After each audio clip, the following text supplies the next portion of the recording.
संत पलटू दास जी कहते हैं कि कर्म बंधन से रहित घर में कैसे हुआ जाए, तो पलटू दास जी कहते हैं कि जैसे कछुआ पानी में रहता है, कछुई पानी में रहती है, अंडा जमीन पर देती है और अपने सूरत से उस अंडा का सेवन करती है, वैसे ही उदाहरण है कि घर गृहस्थी में राजा प्रिय व्रत रह करके सूरत से राजपाट सिंहासन पर रहकर सूरत से परमात्मा का चिंतन मनन करते थे और बाकी शरीर से अपना शासन काम करते थे।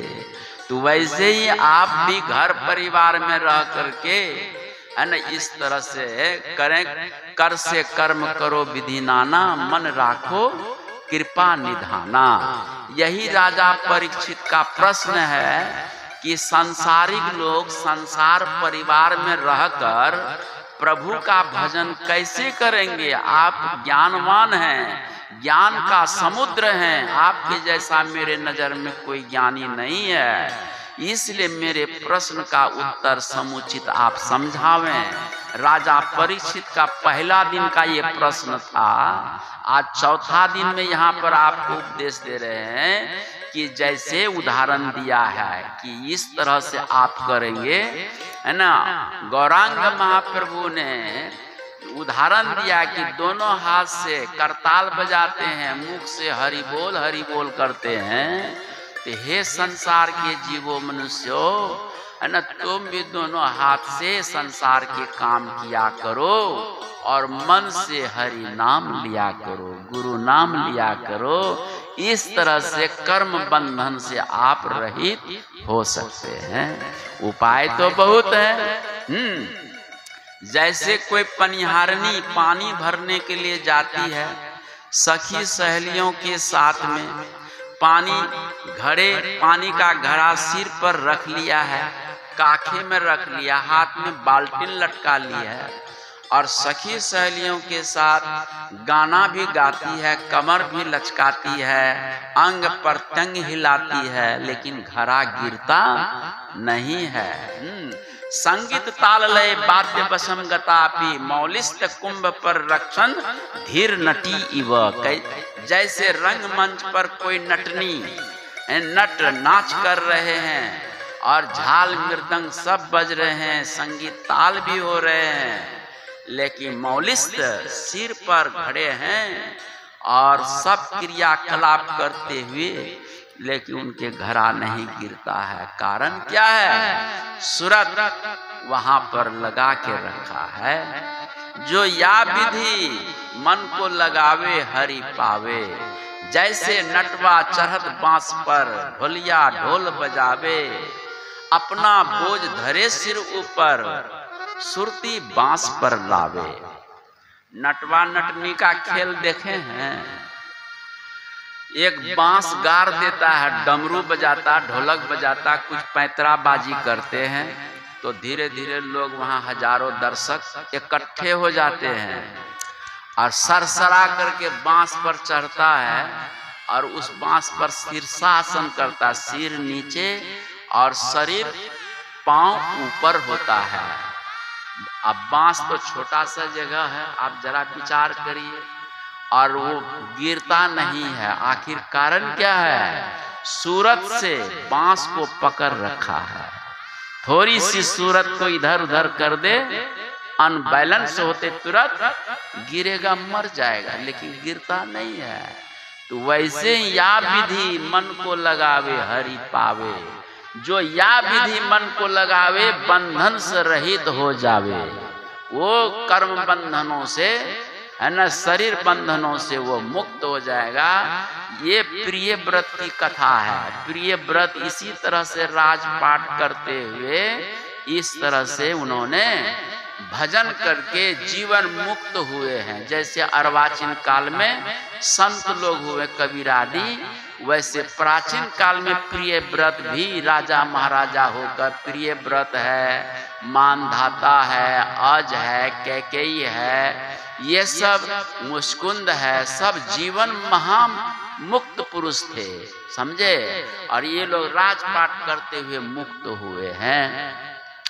और मुक्त का दूसरा लक्षण है कि घर परिवार बाल बच्चा खेती बाड़ी सब प्रभु का समझें, शरीर भी प्रभु का दिया हुआ प्रभु का समझें, और दास दासी बनकर नौकर नौकरानी बनकर के सेवा करें, तो इस बंधन से भी आप मुक्त हो सकते हैं। जहां अहम आ जाएगा तो वहां बंधन में जरूर आप फंस जाएंगे, और जहां अहम नहीं है वहां केवल तू ही तू है, तो वहां कोई बंधन नहीं होगा। इसीलिए तू ही तू, मैं नहीं। जब मैं था तो तू नहीं, अब तू है तो मैं नहीं, ऐसा होना चाहिए, तब कर्म बंधन से मुक्त होंगे। संक्षेप में, और यही प्रिय व्रत जी महाराज ने 7 द्वीप, और ये जम्बू द्वीप में भारतवर्ष बसा हुआ है, और ये सूर्य प्रकाश जम्बू द्वीप में नहीं देते थे।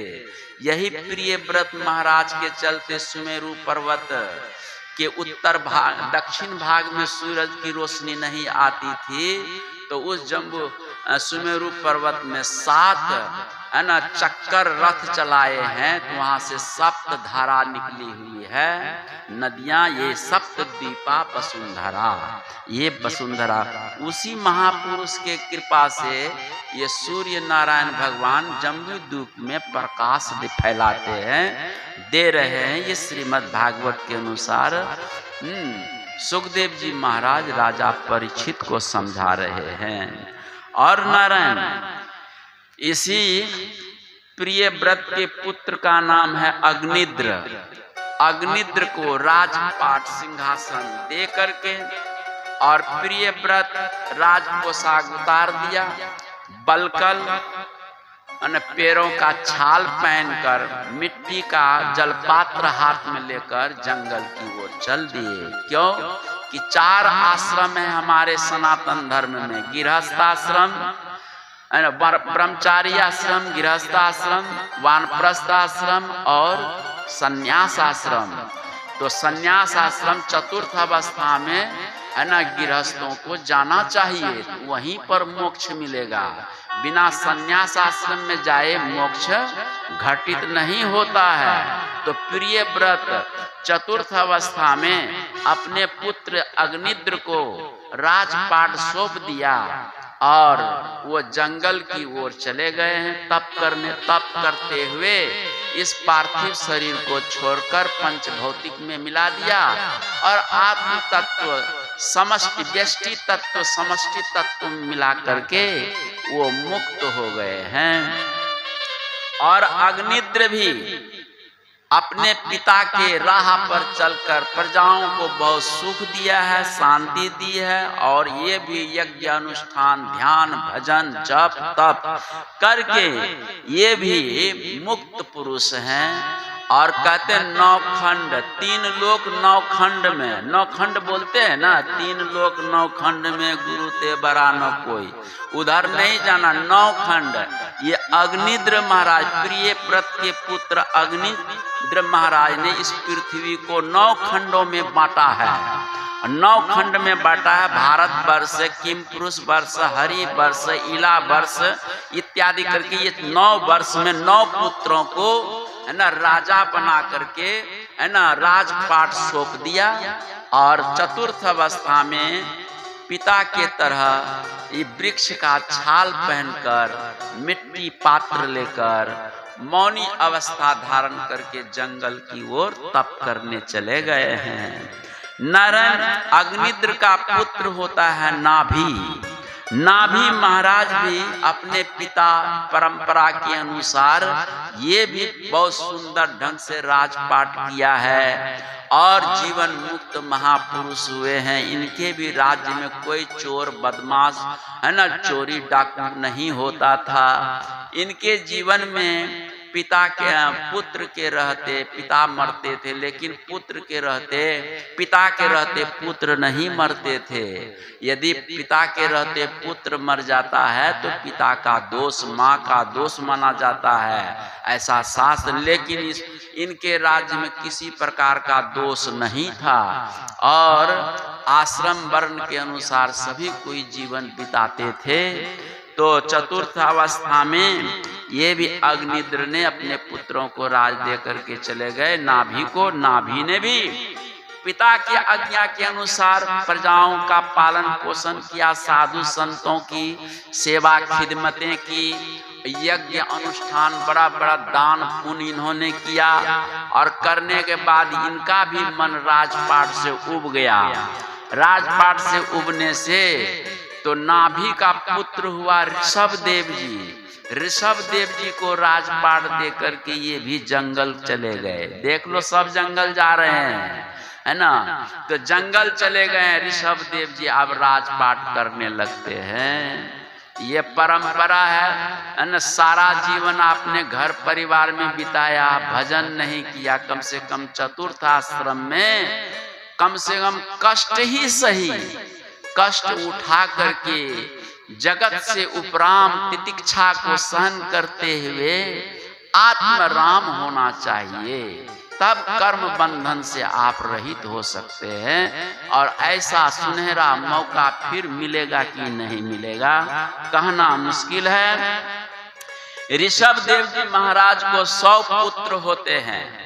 100 पुत्र में ज्येष्ठ पुत्र का नाम है भरत, और ये वृद्ध हो गए हैं। तो राजपाट करते हुए ऋषभदेव जी महाराज उब गए हैं। तो 100 पुत्र को अपने सामने में बुलाया। मेरा तो मन करता है कि ये जो है ना ऋषभदेव जी का जो उपदेश और कहानी और चरित्र है, ऐसा ही पिता होना चाहिए समाज में। ऋषभदेव जी पिता हो तो ऋषभदेव जैसा, हाँ, ऋषभदेव जैसा पिता हो तो पुत्र का कल्याण अवश्य होगा। सभी 100 पुत्रों को बुलाकर, राजा हो तो राम जैसा, पिता हो तो ऋषभ जैसा, पत्नी हो तो सीता जैसी, माँ हो तो कौशल्या जैसी, ऐसा है कहानी में नारायण। और सभी पुत्रों को आगे बुला करके उपदेश सत्संग सुनाते। नायम देहो देह भाजाम नृलोके, कहते हैं पुत्र यह शरीर इस मनुष्य लोक में बार बार नहीं मिलेगा, और यह शरीर मिला है साधु संतों की सेवा करने के लिए। हे पुत्र, संतों की संगति करके अपने अंतःकरण को शुद्ध करना चाहिए, मन वाणी कर्म को पवित्र करना चाहिए। और मुक्ति का द्वार संतों का संग है। जो संतों का संग करना सीख गया पुत्र, उनका मुक्ति का द्वार खुल गया। और जो संतों का संग अभी तक करना नहीं सीखा है, उसके मुक्ति के द्वार पर ताला बंद है, ताला बंद है। चाहे वो कितना भी तीर्थाटन करे, चाहे कितना भी मंदिर मस्जिद मकतबे में जाए, अभी ताला बंद है। ताला तब खुलेगा जब संतों का संग करेगा। कह रहे हैं महत् सेवाम द्वारम आहु विमुक्ते। महत् सेवा माने साधु संतों की सेवा, महापुरुषों की सेवा संगति करने से मुक्ति का द्वार खुलता है। तमो द्वारम योषिताम संग संगम, ये लिख रहे हैं। कहे हे पुत्र, कामी पुरुषों का संग ये संसार बंधन को देता है, इसलिए कामी पुरुषों का संग भूल से भी कभी मत करना पुत्र। यदि करना ही है तो संतों का संग करो। और संतों का संग कैसे करना है? तो विमन्नवः सुहृदः साधवोये, ऐसा कर रहे हैं। मतलब विमन्व, मनो शब्द का अर्थ होता क्रोध, मैंने काम क्रोधादि विकारों से रहित होकर संतों का संग करना चाहिए। हाँ, काम क्रोधादि युक्त होकर के संतों का संग करोगे पुत्र, कुछ हाथ लगने को नहीं है। और हे पुत्र, उपदेश बहुत सा इन्होंने दिया। कहा कि पुत्र अब मेरा रहने का मन, राजपाट करने का मन नहीं है, अब मैं जंगल जाना चाहता हूँ, अपना ज्येष्ठ पुत्र भरत को राज सौंपना चाहता हूँ। तो राज पोशाक ऋषभ देव जी महाराज ने उतारकर भरत को दे दिया है। और ये अवधूत भेष, परम हंस की गति, मौनी अवस्था धारण करके वृक्ष का छाल पहन लिया, मिट्टी का जलपात्र हाथ में लिया और नंग अवस्था में जंगल की ओर जाने लगे। तो गांव के जो अनारी गंवार बच्चे सब हैं, पानी फेंक रहे हैं, धूल फेंक रहे हैं, मिट्टी फेंक रहे हैं, ढेले मार रहे हैं, लेकिन किसी को कुछ नहीं कहते हैं। ये है अवधूत अवस्था कि यदि लोगों से मैं फंसूंगा तो उलझ जाऊंगा, फिर भक्ति का मार्ग मेरा रुक जाएगा। लोगों का जो कर्म है वो कर रहे हैं, हमारा कर्म चलने का है। इसीलिए वही कहावत है, हाथी चले बाजार कुत्ता भूखे हजार वाली बात है। संतों की गति जो है वो अपनी गति में है, और कुत्तों की जो मति है वो अपने मति में है। उनकी मति से काहे अपने मति को उलझावे, ये बात है।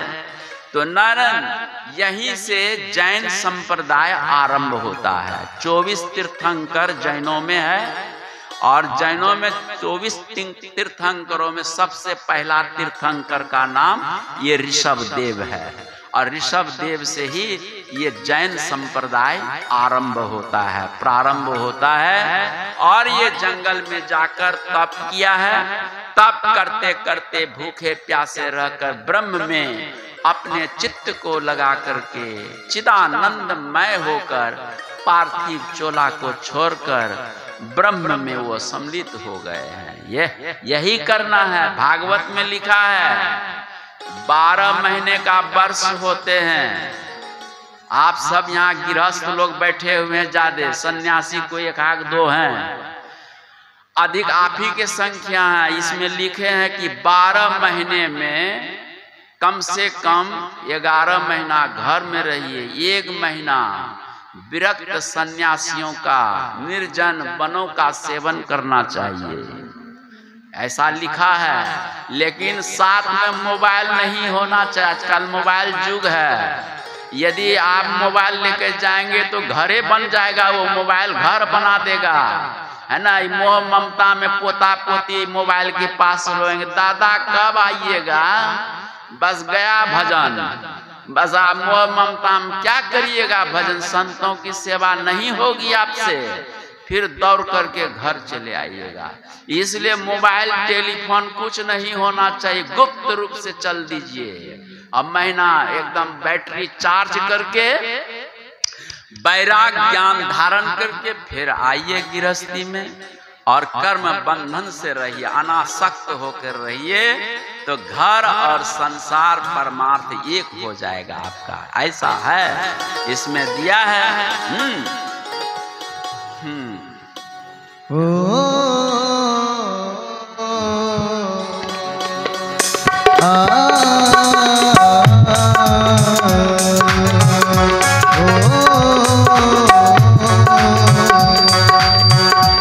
संसार की लोगों से आसान किया करना, संसार की लोगों से आसान किया करना।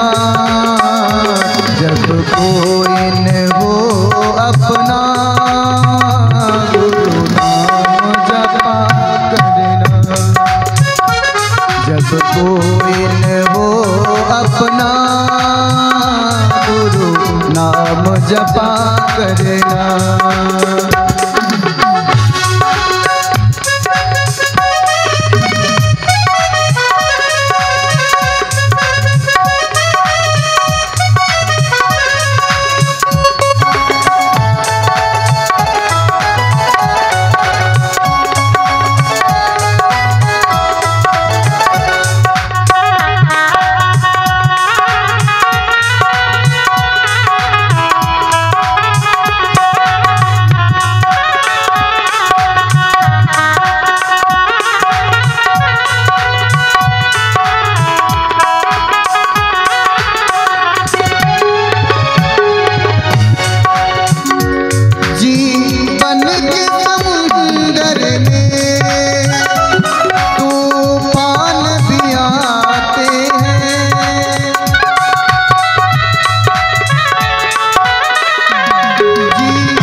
तुम भूल नहीं जाना, उन्हें याद किया करना।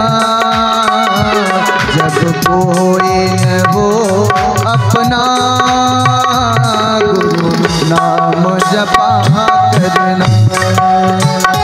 जब कोई न हो अपना, गुरु नाम जपा करना।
बचा करना, माया के झमेलों से दिन रात बचा करना।